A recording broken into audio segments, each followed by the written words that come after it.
नमस्कार।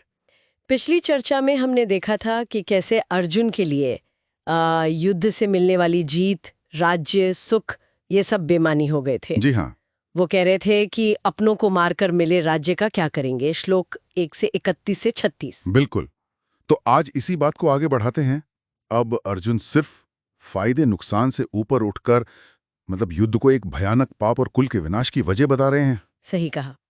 आइए भगवत गीता के अध्याय 1 के श्लोक 37 से 39 में अर्जुन की इन दलीलों को और गहराई से समझने की कोशिश करते हैं।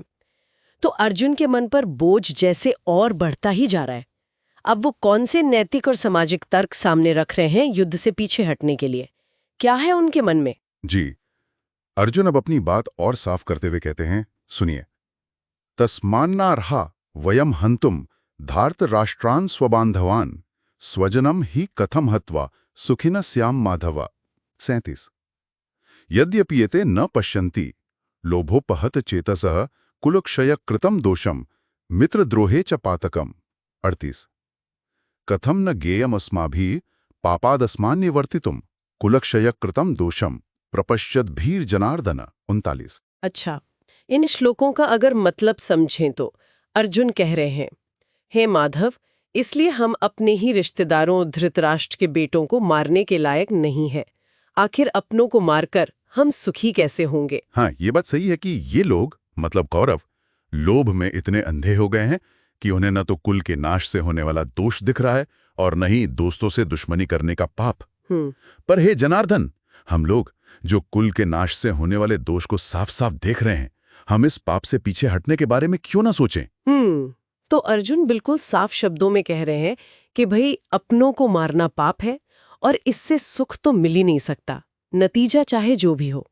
लेकिन क्या ये सिर्फ एक भावनात्मक तर्क है या इसके पीछे कोई और गहरा डर भी है, कोई सामाजिक या धार्मिक डर? हाँ, बिल्कुल। ये सिर्फ भावनाएं नहीं है। अर्जुन यहाँ दो बातों पर बहुत जोर दे रहे हैं। एक तो कुलक्षय। कुलक्षय यानी कुल का नाश। जी, कुल का नाश। और दूसरा है उससे जुड़ा पातकम यानी पाप। उन्हें बहुत गहरा डर है कि इस युद्ध से पूरा का पूरा कुटुंब, पूरी वंश परंपरा ही खत्म हो जाएगी। अच्छा। और उनके लिए ये जो परंपराएं हैं वही एक तरह से सनातन धर्म का आधार हैं। उन्हें लगता है कि इनको बचाना बहुत जरूरी है। ठीक है, तो ये कुलक्षय का डर इतना बड़ा क्यों लग रहा है अर्जुन को? क्या सिर्फ इसलिए कि भाई परिवार के लोग मारे जाएंगे या इसका कोई और गहरा मतलब है उनकी नजर में? ये बहुत अच्छा सवाल पूछा आपने। देखिए, अर्जुन की चिंता सिर्फ आज की पीढ़ी के लिए नहीं है। उनकी जो समझ है उसके हिसाब से कुल के नाश का नतीजा होगा वर्ण संकर। वर्ण संकर, इसका क्या मतलब हुआ? इसका मतलब है समाज में जो वर्ण व्यवस्था है या वर्ग हैं, उनका अनचाहा मिश्रण हो जाना। और उस समय ऐसी मान्यता थी जी कि ऐसा होने से जो परंपरागत कुल धर्म है, जो परिवारों के अपने रीति रिवाज हैं, जैसे पितरों के लिए श्राद्ध करना, तर्पण करना, ये सब क्रियाएं बंद हो जाएंगी, नष्ट हो जाएंगी। और अगर ये क्रियाएं नष्ट हो गईं तो उसका क्या परिणाम होगा? तो माना यह जाता था कि इन क्रियाओं के बंद होने से पितरों का पतन हो जाता है और ऐसा करने वाले, कुल का नाश करने वाले, वो कुलघाती और उनका पूरा कुल दोनों ही नरक में जाते हैं। तो अर्जुन को डर है कि ये युद्ध सिर्फ इसी जीवन में दुख नहीं देगा, बल्कि आने वाली पीढ़ियों को और परलोक को भी बिगाड़ देगा। ये उनकी नजर में एक बहुत बहुत बड़ा पाप है। समझ गई। ये तो वाकई बहुत गहरी चिंता है।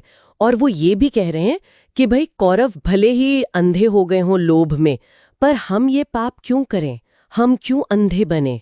हाँ, बिल्कुल, यही उनका मुख्य तर्क है। श्लोक 38 और 39 में वो कहते हैं कि कौरव तो लोभोपहत चेतस हैं। लोभोपहत चेतसः यानी लोभ ने उनकी बुद्धि, उनके सोचने समझने की शक्ति छीन ली है। वो इस पाप को, इस दोष को नहीं देख पा रहे हैं। लेकिन हम यानी अर्जुन और उनके हिसाब से श्री कृष्ण भी, हम तो इस भयानक परिणाम को कुलक्षय कृतम दोषम साफ साफ देख सकते हैं। प्रपश्यत धिय। हाँ, तो फिर हम जानते बूझते हुए इस पाप से पीछे क्यों ना हटें? निवर्तितुम, हम क्यों ना रुक जाएं? ये बात तो दिलचस्प है। अर्जुन एक तरह से श्री कृष्ण को भी कह रहे हैं कि आप और मैं, हम तो समझदार हैं, तो हम ये जानते हुए भी ऐसा भयानक काम करने पर क्यों तुले हुए हैं? बिल्कुल, वो श्री कृष्ण को भी इसी नैतिक दुविधा में शामिल कर रहे हैं। और इसी निराशा, इसी गहरे शक और दुख, संशय, विषाद के कारण ये सोचते हुए कि वो एक बड़े पाप से बच रहे हैं, अर्जुन पूरी तरह हिम्मत हार जाते हैं। और फिर वो अपना गांडीव धनुष नीचे रख देते हैं और रथ के पिछले हिस्से में जाकर बैठ जाते हैं। वो असल में उस अंदरूनी लड़ाई से मुंह मोड़ लेते हैं जो हर इंसान के अंदर चलती है, अच्छे और बुरे के बीच, ईश्वरीय और आसुरी वृत्तियों के बीच। यही दुख, यही नैतिक संकट इस पहले अध्याय का असली भाव है।